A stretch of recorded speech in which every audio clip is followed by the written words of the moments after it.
इस वीडियो में हम बिनिंग मेथड को डिस्कस करेंगे। बिनिंग मेथड बेसिकली डाटा की स्मूथिंग के लिए, नॉइस रिडक्शन के लिए यूज होता है। इस वीडियो में हम एक एग्जांपल जो है वो डिस्कस करेंगे, बल्कि वो एक क्वेश्चन है जो एग्जाम में भी आया हुआ है, उसको हम सॉल्व करेंगे और साथ बिनिंग मेथड जो है इसको समझने की कोशिश करेंगे। सबसे पहले तो ये हमें पता होना चाहिए कि जो क्वेश्चन अभी हम सॉल्व करने लगे हैं वो क्या है।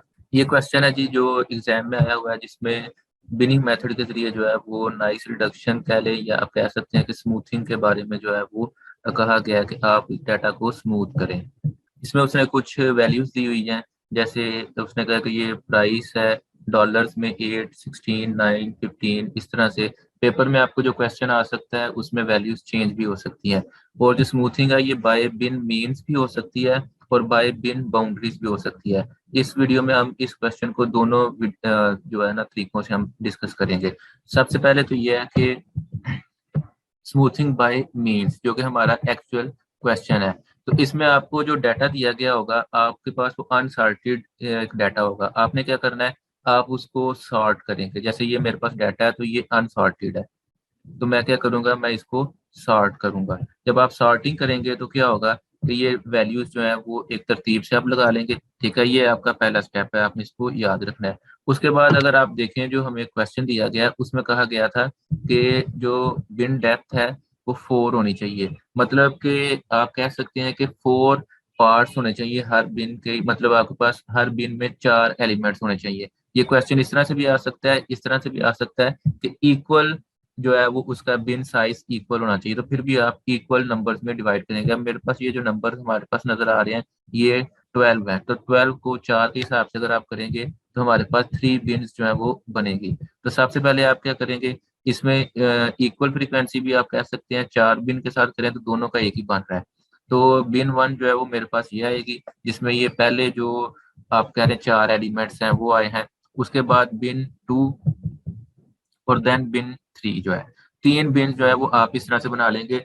अब आपके पास जो भी क्वेश्चन आए, सबसे पहला स्टेप क्या है, सॉर्टिंग कर लें उसकी, और जितनी उसकी फ्रीक्वेंसी आपने रखनी है उसके मुताबिक उसकी आप कर लें, बिन बना लें। ठीक है, इसके बाद आप क्या करेंगे, इसके बाद आप सबसे पहले तो पहली बिन जो है उसको लेंगे। बिन 1 में हम क्या करेंगे, हमारे पास जो भी उसके एलिमेंट्स हैं, हमारे पास एलिमेंट्स है 8, 9, 15 और 16। इन चारों एलिमेंट्स को ऐड करेंगे जो भी वैल्यूज हैं, और उसके बाद जो टोटल नंबर ऑफ वैल्यूज हैं 4, उसके ऊपर डिवाइड करेंगे। अगर हमारे पास ये वैल्यूज जो है वो 6 होती तो हम इन 6 वैल्यूज को आपस में ऐड करके 6 से डिवाइड करते। अब मेरे पास आंसर आया इसके लिए 12। तो अब मैं क्या करूंगा कि जो भी मेरे पास ये वैल्यूज हैं, चारों वैल्यूज को मैं 12 के साथ जो है वो रिप्लेस कर दूंगा। बिन 1 में अब मेरे पास 4 दफा 12 आ गया। दूसरा स्टेप क्या है, बिन 2 के लिए, बिन 2 के लिए भी सेम इसी तरह से ही है। उसमें क्या करना है, जो 4 वैल्यूज हैं उन चारों वैल्यूज को आप ऐड करेंगे, 4 पे डिवाइड करेंगे। जो आंसर आया, जैसे यहाँ पे 23 आया, वो 23 आप इन चारों वैल्यूज को रिप्लेस कर देंगे। तो 4 दफा जो है वो 23 आ गया।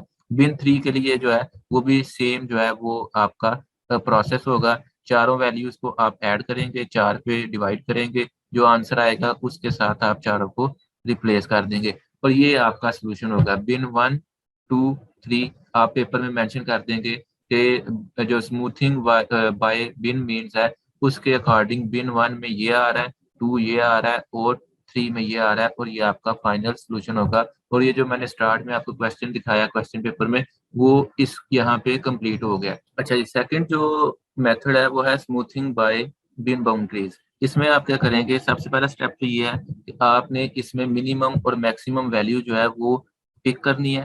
ठीक है, और उसके बाद आपने जो मिडल वैल्यूज हैं उनको रिप्लेस करना है। रिप्लेस करने का तरीका क्या है कि जो मिनिमम और मैक्सिमम, मिनिमम और मैक्सिमम जो है डेफिनेटली वो वैल्यूज होती हैं जो स्टार्ट और एंड वाली हैं। उनके दरमियान जो जितना डाटा होगा उसको चेक करना है कि उनका इनके साथ डिस्टेंस कितना है। जिस साइड पे डिस्टेंस जो है वो कम होगा वो वाली वैल्यू लिखी जाएगी। ये भी हम एग्जांपल करते हैं, आपको समझ आ जाएगी। ये हमारे पास डाटा है जी, एक्चुअली जो हमें दिया गया था शुरू में क्वेश्चन पेपर में भी यही है। और अगर क्वेश्चन आए कि सॉर्टिंग जो है वो स्मूथिंग जो है वो आपने करनी है बाय बिन बाउंड्रीज, तो वो आप इस तरह से करेंगे। अच्छा, इस सबसे पहला स्टेप हमारा ये होगा कि आप अपने डाटा को सॉर्ट करेंगे। ठीक है, वो सॉर्टिंग आप सिंपल जो है खुद ही करेंगे। उसके बाद आपने क्या करना है कि आपने उसकी जो बिन्स हैं उसमें कन्वर्ट कर लेना है 1 2 3, ठीक है। अब ये बिन पे आपने किस तरह कन्वर्ट करना है वो उसने मेंशन किया होगा, जैसे हमें उसने कहा कि 4 की डेप्थ होनी चाहिए, ठीक है। ये भी कहा जा सकता है कि इक्वल फ्रीक्वेंसी, इक्वल का मतलब है कि सब में एलिमेंट्स जो हैं वो बराबर होने चाहिए। उसके बाद जो है बिन बाउंड्री के हिसाब से आप किस तरह से करेंगे, ये बिन 1 है तो आपने क्या करना है, इसमें से मिनिमम और मैक्सिमम जो है वो आप चूज करेंगे। जब आप मिनिमम और मैक्सिमम चूज करेंगे तो जाहिर है कि ये वैल्यू यहाँ पे ये मिनिमम है और ये वैल्यू मैक्सिमम है। तो आप क्या करेंगे कि आप 8 को मिनिमम और 16 को मैक्सिमम जो है वो कंसिडर करेंगे, ठीक है। और उसके बाद क्या होगा कि आपने 9 का डिस्टेंस चेक करना है 8 के साथ और 9 का 16 के साथ। ये जिसके क्लोज होगा इसकी जगह पे वो वाली वैल्यू लिखी जानी है। अब जाहिर है जो 9 है, 9 जो है ये क्लोज है 8 के, तो 9 की जगह यहाँ पे जो है वो 8 लिखा गया है। इसी तरह से जो 15 है ये क्लोज है 16 के, 8 से जो है इसका डिस्टेंस जो है वो ज्यादा है और 16 से कम है, तो इसकी जगह जो है यहाँ पे 16 लिखा गया, ठीक है। तो आपकी जो बिन 1 है वो बाउंड्री स्मूथिंग के बाद ये हो गई।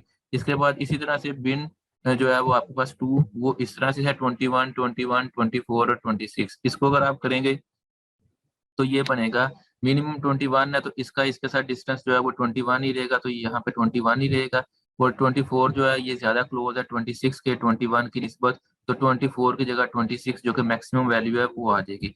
और इसी तरह बिन 3 में आप देखेंगे कि आपके पास मिनिमम और ये मैक्सिमम वैल्यू है, तो इन दोनों को अगर आप कंसिडर करेंगे तो इन दोनों का डिस्टेंस जो है वो 27 से कम है, 34 से ज्यादा है, तो मिडल वाली दोनों वैल्यूज जो है उनकी जगह 27 आ जाएगा। और इस तरह से ये आपका फाइनल सोल्यूशन होगा, ठीक है। तो ये था हमारा क्वेश्चन जो कि हमने पेपर के मुताबिक जो है इसको सॉल्व किया है, ठीक।